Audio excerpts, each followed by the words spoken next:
d'Hydrosolutions qui est venu faire l'installation ici au 1042 Sotco. Jean-Philippe va nous montrer les diverses sortes de sondes qui ont été installées. Alors, Jean-Philippe, pourras-tu nous montrer chacune des sondes, où elles sont habituellement, où ont-elles été placées?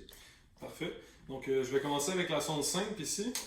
Donc, on l'appelle la sonde simple parce qu'elle détecte uniquement par un endroit, qui est les deux vis qui sont ici.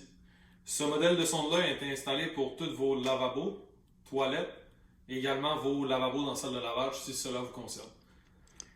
Donc, comme je vous ai dit, ce modèle-ci va détecter à partir des deux vis qui sont installées sous le boîtier. Si jamais de l'eau vient à toucher les deux vis ici, vous allez avoir le numéro correspondant au boîtier qui va apparaître à votre panneau de contrôle.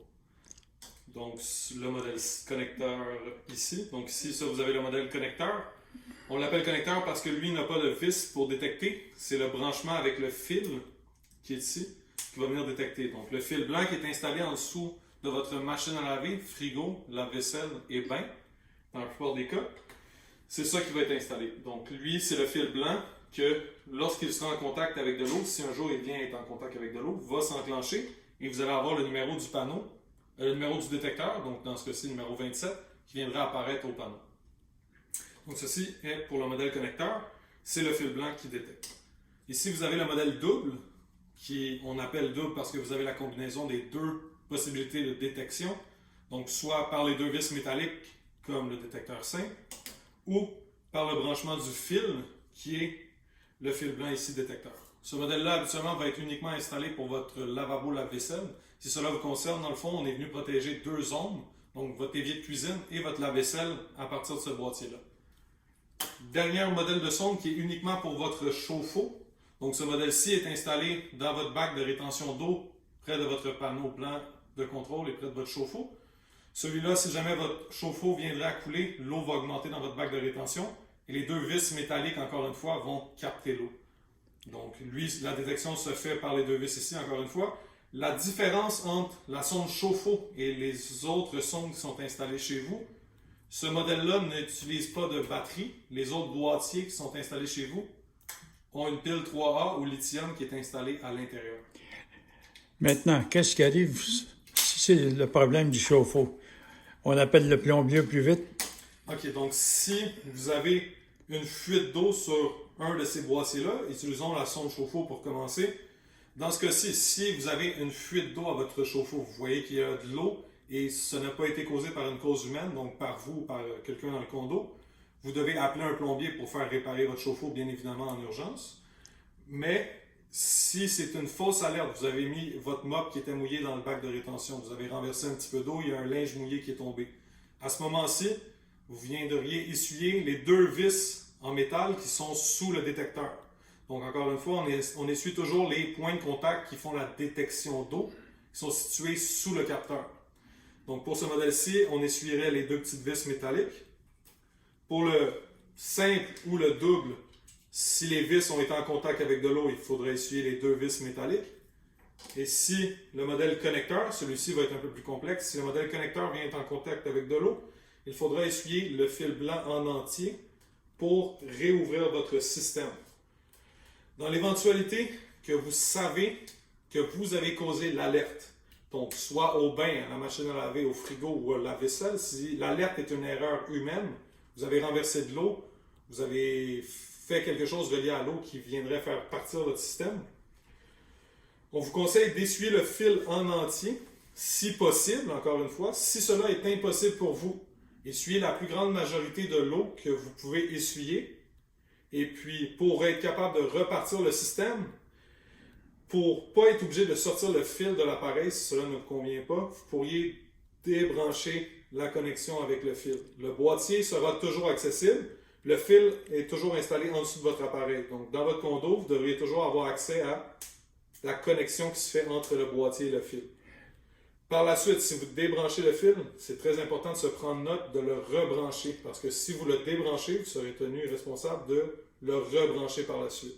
Si vous ne le rebranchez pas, le détecteur devient obsolète. Donc, il ne détectera pas l'eau étant donné que le fil blanc n'est plus en connexion avec le boîtier. C'est uniquement pour ce modèle-ci qu'il pourrait y avoir plus de complications, étant donné que les deux autres vous aurez facilement accès aux vis métalliques sous le boîtier. Maintenant, les vis métalliques, il faut toujours qu'elles soient sur le sol.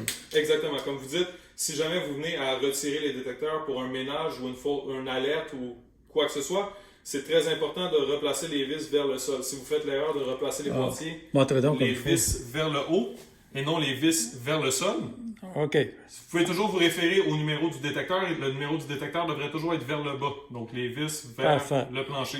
Parfait. Si vous faites l'erreur, ça va prendre un pouce d'eau avant que le détecteur vienne à s'activer, qui rend le système un peu inutile à ce moment-là. Parfait, parfait. Là, c'est très clair. Merci. On va aller voir exactement la sonde, c'est-à-dire l'appareil qui est installé. Là,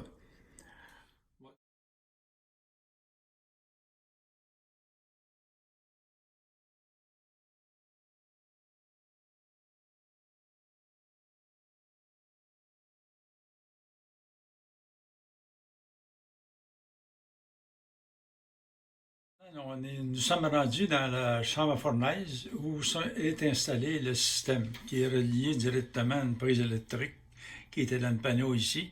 Alors, continue, explique-nous exactement comment ça fonctionne. Donc, je vais vous faire un tour complet du système. Votre système devrait être installé à côté de votre chauffe-eau, donc peu importe votre unité.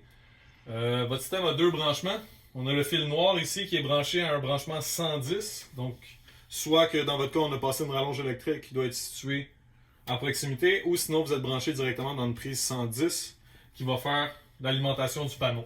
Votre panneau à l'intérieur a une pile backup, excusez-moi l'expression anglaise, dans le fond qui va vous servir en cas de perte d'électricité. Cette pile-là devrait fonctionner pour 8 à 12 heures, et puis la durée de vie de cette pile devrait être 10 à 15 ans. Donc à l'intérieur du panneau, vous avez une pile, en plus d'avoir une pile à l'intérieur de vos détecteurs. C'est une pile rechargeable.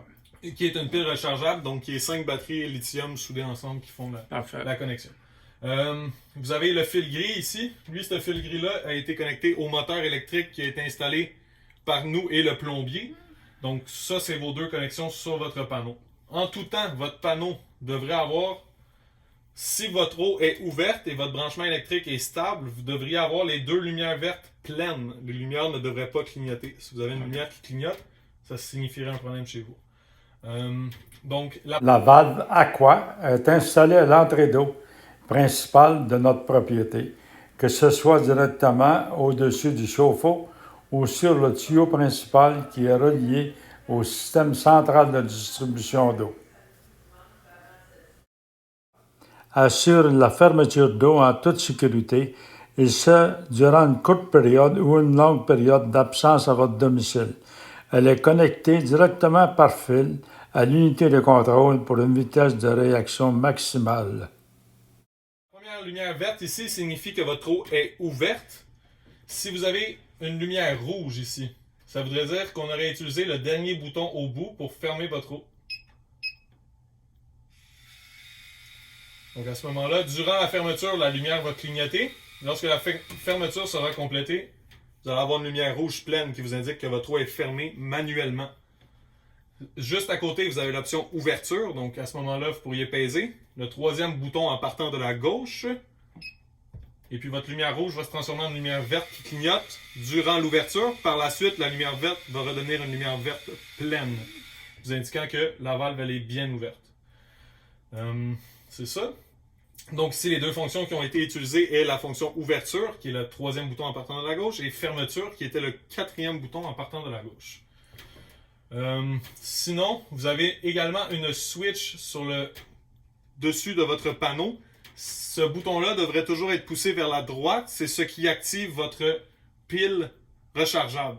Donc si je viens débrancher le panneau qui est ici, le fil noir, si votre alimentation backup est activée, vous allez quand même avoir vos lumières. Par contre, la dernière lumière verte ici clignotera, vous indiquant que vous n'êtes plus branché à l'électricité. Mais le panneau fonctionne encore. Si la switch est poussée vers la gauche à place de la droite, vous verrez que votre panneau en ce moment n'a plus d'électricité, donc la pile rechargeable est désactivée en ce moment. Et tout le système est désactivé. Exactement. Fait que c'est ça. Là, je vais rebrancher le branchement électrique. La lumière va arrêter de clignoter. Le panneau me confirme qu'il est bien branché. Les lumières bleues restent actives 1 à 2 minutes après avoir appuyé une touche ou rebranché un fil. Donc ici, on a vu que les lumières bleues se sont allumées. Ils vont rester allumés pour 1 à 2 minutes. Par la suite, ils vont se rééteindre automatiquement. Parfait. Entre-temps, on va aller faire l'expérience. On va répandre de l'eau à côté D'une toilette, d'un d'un censeur. lavabo. Et puis, on va voir si ça arrive à quelqu'un, un locataire ou un propriétaire, puis comment faire pour repartir son système. L'eau à terre, au lieu de la répandre, là, puis on va mettre le senseur dessus pour voir qu'est-ce qui se passe. Donc si on a de l'eau sur la céramique, je vais mettre les deux vis dans l'eau. On va entendre le panneau biper, nous confirmer que de l'eau a été détectée. En ce moment, la valve d'eau est en train de se fermer. Donc, Alors, on va voir ce qui se passe. Donc, lorsque le détecteur a été en contact avec de l'eau, votre eau se fermera automatiquement. Donc ici, on entend le panneau biper et puis on peut voir que la pression de l'eau est coupée complètement. Ce que vous voyez couler en ce moment, c'est l'eau résiduelle, donc l'eau qui était déjà à l'intérieur des tuyaux avant que le main soit coupé. Puis là, il n'y a plus d'eau, là, ça ne coule plus. Complètement, on peut voir que la goutte est terminée. Parfait. OK. Donc, de préférence, vous avez la feuille qui vous a été remise à l'installation. Vous êtes fait une copie ou vous avez gardé votre original près de votre panneau. Donc, soit collé au mur juste ici pour vous utiliser comme référence. Donc, ce que je viens de vous décrire va grandement vous aider si jamais vous avez une alerte à votre panneau. Vous allez pouvoir vous référer directement à votre téléphone cellulaire ou la feuille qui serait installée en dessous de votre panneau. Donc, en ce moment, le panneau nous représente une alerte avec le code AL10. Le numéro correspond à une localisation unique. Donc, à partir de la feuille, encore une fois, vous avez la localisation 10, que dans le cas ici serait toilette SDB, donc salle de bain secondaire.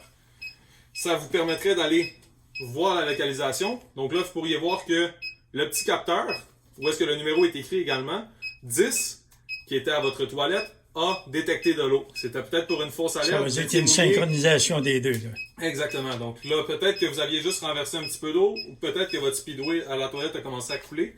Si ça a commencé à couler, bien évidemment, vous appelez un plombier pour faire réparer. Si c'est une fausse alerte, le boîtier est installé sur un velcro, donc vous pouvez le retirer du velcro, comme qui a été fait ici. Vous pouvez confirmer que c'est le bon détecteur à partir du numéro qui est inscrit en dessous de votre détecteur. Et par la suite, vous allez venir à votre panneau avec le détecteur. Essuyez bien les deux vis, encore une fois, qui font le contact avec l'eau, parce que tant que les vis seront dans l'eau, même si vous essayez de faire la fonction réinitialiser, qui est le deuxième bouton en partant de la gauche, là, il n'était plus mouillé, dans un petit instant. Donc, si le détecteur est encore dans l'eau, lorsque vous essayez de faire réinitialiser, l'alarme sonore arrêtera. Mais vous avez encore la lumière rouge ici qui vous indique que votre valve est fermée et vous avez encore le code d'alerte. Cela signifie que lorsque vous avez fait la fonction réinitialiser, le détecteur est encore trop mouillé. Donc, peut-être attendre 1 minute ou 2, assurez-vous de bien réessuyer les vis qui font le contact. Et lorsque vous aurez fait ça, réappuyez sur réinitialiser et vous aurez la lumière verte et votre moteur va venir réouvrir votre eau. À ce moment-là, on entend l'eau qui revient remplir les tuyaux, vous laissant savoir que la réouverture s'est bien passée. Donc, encore une fois, essayez de garder votre feuille près de votre panneau ou sinon, ayez l'application sur votre téléphone pour vous référer à la liste numérique fournie. Comment ça fonctionne pour le téléphone, pour l'avoir sur le téléphone? Explique-nous le système. Est-ce que ça vient exactement de notre panneau ou ça s'en va dans l'ordinateur en bas? Donc, lorsque votre panneau aura détecté de l'eau, il vous indiquera une zone de fuite. Donc, dans ce cas-ci, 10. Vous allez recevoir un courriel qui va être émis par, dans le fond, le bureau central qui devient la réception en bas. Chaque panneau blanc communique avec le receveur qui est installé en bas à l'administration, ce qui vous permet d'utiliser une entrée Internet pour l'ensemble du système. Cela signifie également que le courriel est envoyé à partir de l'Internet de l'administration en bas, qui sera envoyé à vous et au syndicat. Maintenant, est-ce que ça prend un employé qui le fait en bas ou c'est automatique? Tout le processus de transmission d'alerte est automatisé. Donc, vous allez recevoir votre alerte, le syndicat va recevoir une alerte, les deux dans le même délai. Donc, il n'y a pas de priorisation sur l'envoi, tout le monde reçoit au même moment automatiquement. Normalement, c'est quoi, quelques minutes? Ça devrait jouer entre un délai de 3 à 7 minutes, dépendamment de la dernière mise à jour du panneau. Donc, si la mise à jour du panneau vient d'être faite, et puis que la fuite se déclare quelques secondes par la suite, on pourra aller jusqu'à un délai de 7 minutes. Par contre, si ça fait quelques minutes que la mise à jour a été faite, on serait plus dans un délai de 3, peut-être 2 ou 4 minutes à ce moment-là. Ah, ben c'est très clair. C'est simple une fois qu'on l'a bien compris. C'est exact. Merci. Merci. Voici la feuille que nous avons tous reçue, que vous devez placer près de votre appareil pour y référer au besoin. Merci à Jean-Philippe pour avoir réalisé avec nous cette vidéo. Tu as un talent exceptionnel. Bonne chance. Merci.